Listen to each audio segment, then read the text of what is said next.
Hey there, geography students. We are having a technology day. Coincidentally, it would have been a snow day anyway. So there you go. I guess we had some forward thinking somehow. Just got lucky. So let's I have my iPad here so I can videotape with you and then also talk about what you're going to be doing in geography. So if you remember from last week in your homework that you've been doing so far, was I'm going back to our last class together. You redrew South America. Please make sure you did that. You drew the bottom border of Asia beginning near the Suez Canal, way up in that above the Horn of Africa. And you came all the way down south and you went east around the border. You did that 5 times. Some of you are tracing, some may have wanted to trace, period, whatever, but you did that 5 times, whatever scenario you found yourself in. Area, which is either Macau or Taiwan. So you could have done Hong Kong and Taiwan, or you could have done Hong Kong and Macau. We talked a little bit about both of them in class last week. I advise you to use YouTube as a resource for your study because it's very, very efficient, conducive, and it's fun. It's really fun to study these countries with you too. And then I gave you a video to watch on Hong Kong. So let's make sure that you're all up to date on the homework that would have been due today, is due today, except we just didn't meet in class. Okay, so the next homework you're going to see, I've put homework already for after you watch me today, and I'm going to go over a few things with you. But I want you to continue to amass info on Hong Kong and Taiwan or Macau. There's so much you could say. Like you might pick from the perspective of what it's like to be a kindergartner in Hong Kong. What is life like for a child there? You can probably find a video on that, or somebody who is a blog travel writer. What is it like to be a senior citizen there? What is it like to be an entrepreneur? What is it like to be an athlete?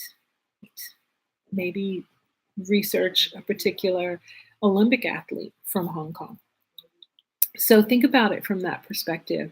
It will cause you to find some information that you may not have found otherwise. Think about natural disasters that have occurred in Hong Kong, Macau, or Taiwan. Is this a place where there are a lot of earthquakes or monsoons or tidal waves?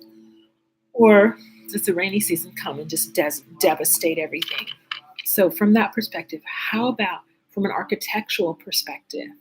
So there's so many ways to look at it, but if we all think of in those different veins when we come back to class next week and you share, it will be very interesting.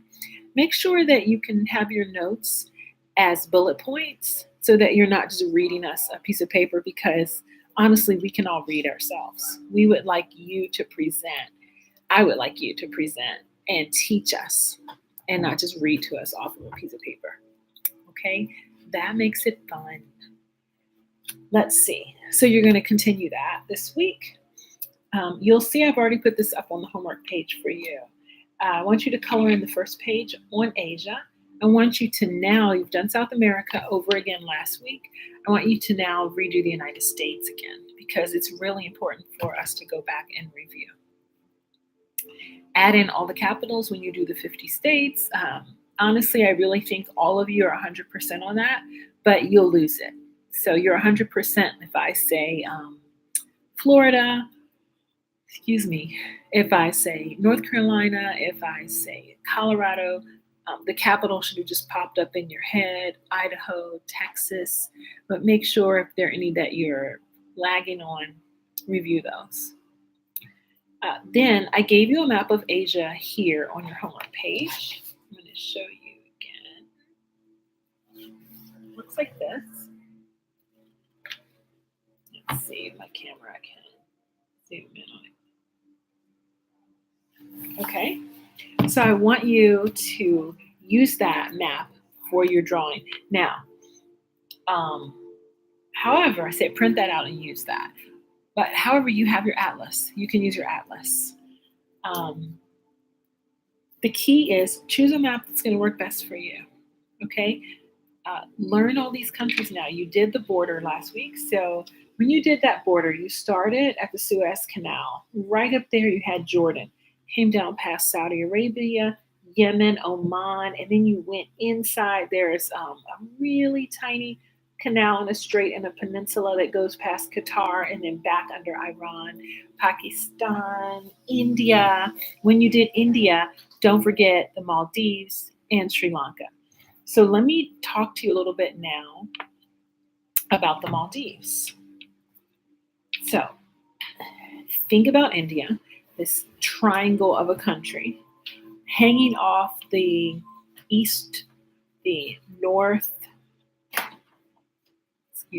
south, because it's hanging, southeast corner of the bottom delta pointy part of India is a country called Sri Lanka. Many people say it's the mango of Sri Lanka. It's the teardrop. Sri Lanka is the mango of India. Sri Lanka is the teardrop of India. Now, let me tell you, it's not India. When I went to Sri Lanka last April, even while I was there, which means people had already planned this trip, bought their tickets, arrived, been there for a few days, and they still didn't realize it. This is an entire country unto itself. And they've got their passports. They had to get in. But many people were thinking it's part of India. It's not part of India. The closest connection to India is about 18 miles over the water. There is one point. If you stand in just this point, you can actually see the bottom edge of India. They're on the east side, but it's not India. And honestly, the people don't really resemble Indian people. It's truly its own country. There's some great folklore and myths. We use them a lot in yoga, and one of them is about Hanuman and Hanuman jumping over to Sri Lanka. It's a really interesting story. You might want to look up Hanuman the monkey and read about his connection to Sri Lanka. So the reason why I was telling you about Sri Lanka is when you do the border, when you draw out this bottom border, don't forget Sri Lanka right here. It's pink on the map. Here are the Maldives, way out in the Indian Ocean. Now, before we get to the Maldives, Sri Lanka was a colony of Great Britain, and so you still see a lot of that leftover colonization there. They are now their own country. I need to re-look up when that happened, but they're completely independent. They still do have some money with the Queen on it. And it's very interesting how that colonization changes and affects countries just all over the world. But India and Sri Lanka were definitely affected. If you know anything about Gandhi, do some research on him. Sri Lanka is very, very tropical, very jungle-ish.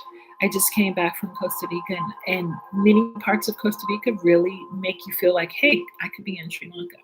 Well, one thing that's interesting about Sri Lanka with their situation on the map is that there are a lot of snakes. There are a lot of amazingly beautiful parrots and birds, and peacocks. So here's the cool thing about peacocks. It's against the law to kill them. There are signs to protect them. And the reason why is because of this weather, it causes a lot of rodents to live easily. They don't freeze. They never have to go crazy to find shelter. And the snakes are in great population because the snakes have an abundant food source with so many rodents. But snakes are really good for an environment. Even the dangerous ones do not want to come and poison people because people are not their prey. They need something small enough to eat whole. Yet, if people startle them or scare them to protect themselves, they will bite. So peacocks are amazing in that they eat rodents and snakes. And too many snakes can be a problem with a village, a community, a school. And so the reason why you can't kill peacocks is not actually because of their amazing beauty. They are really loud, obnoxious birds that honk. They are beautiful, but early in the morning, they're doing mating dances. They're screaming. They're going from the top of one coconut tree to another. They're squawking and screeching and fighting, but they are keeping the snakes down in this country, and they're everywhere. So that's just an interesting fact, but it's because of the geography, because of the warm weather, that you're not going to see that here, that proliferation. Now, Sri Lanka is surrounded by the Indian Ocean. You go south and you go west, and you come to an amazing little country called the Maldives. So let's talk a little bit about the Maldives. First of all, one of the things that people do in Maldives for a vacation is to go snorkeling or scuba diving. Let me show you why.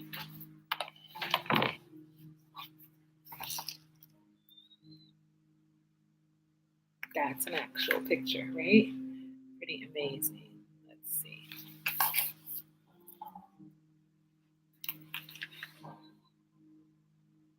Yep.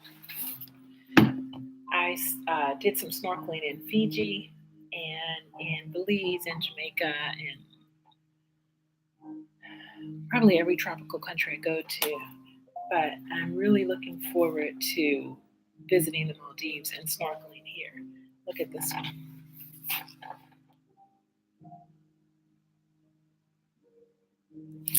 It's really beautiful. So that's a great reason why people go there for a vacation, just to get out and snorkel every day and spend some peaceful time in this other world that's right here that we coexist with.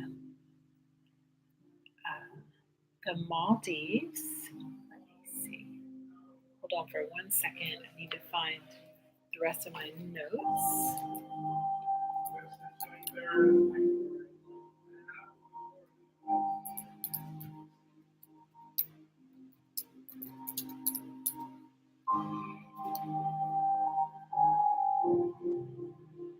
Okay. So here's the funny thing. Um, there's the pictures that you always see. I actually had a layover in the Maldives, and when I flew in, it looked just like um, these pictures that you see. Let me find it real quick. You've probably seen it. You see this view of these bungalows in a row, and you can only access them by a pier surrounded by crystal blue water. As soon as you bring it up in Google, it just comes up. I'll show you these overhead views. Let's see. Here's one. There's so many, it's hard to pick. Let's see if this one comes up. Yeah. Okay, let's see a different one.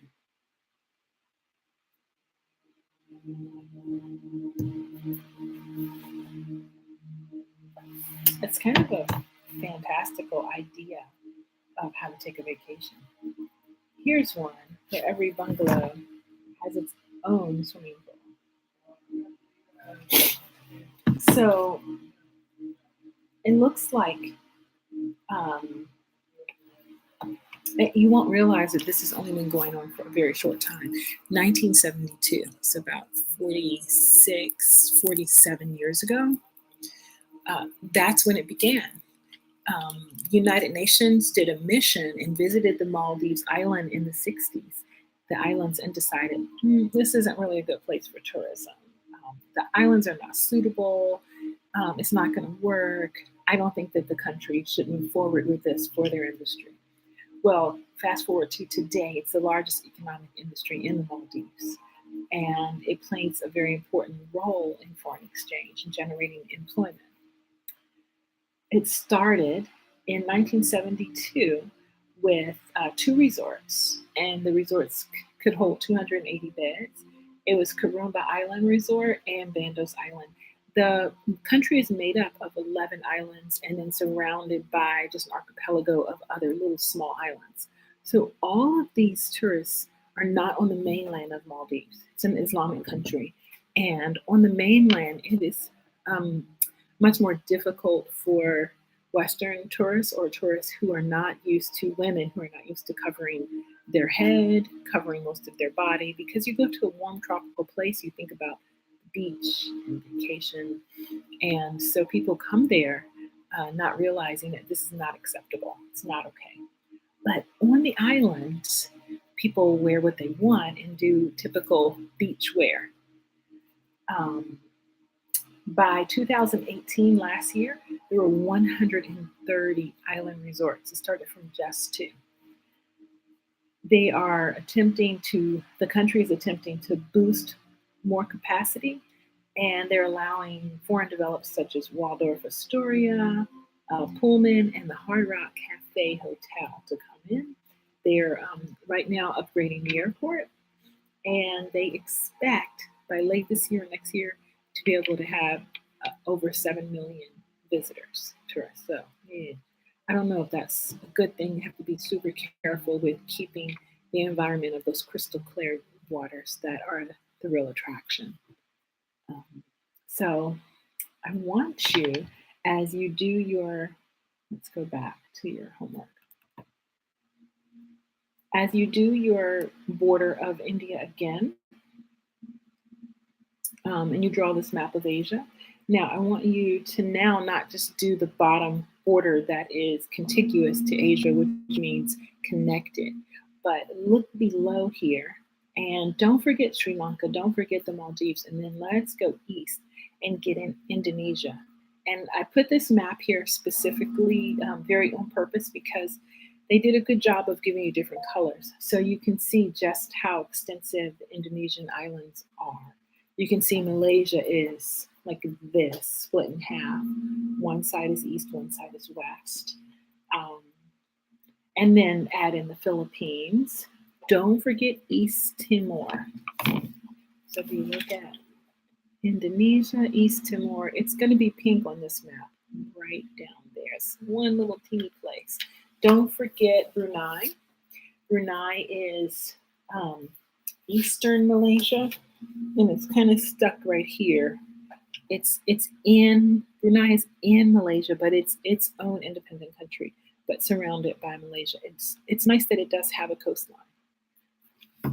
Okay, so that is what I want you to think about. Finish doing your work on Hong Kong, Taiwan, or Macau, but everyone to do Hong Kong.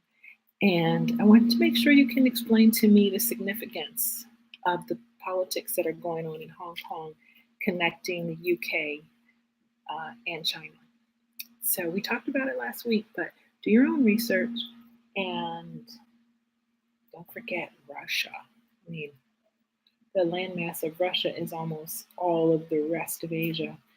So don't forget that in there.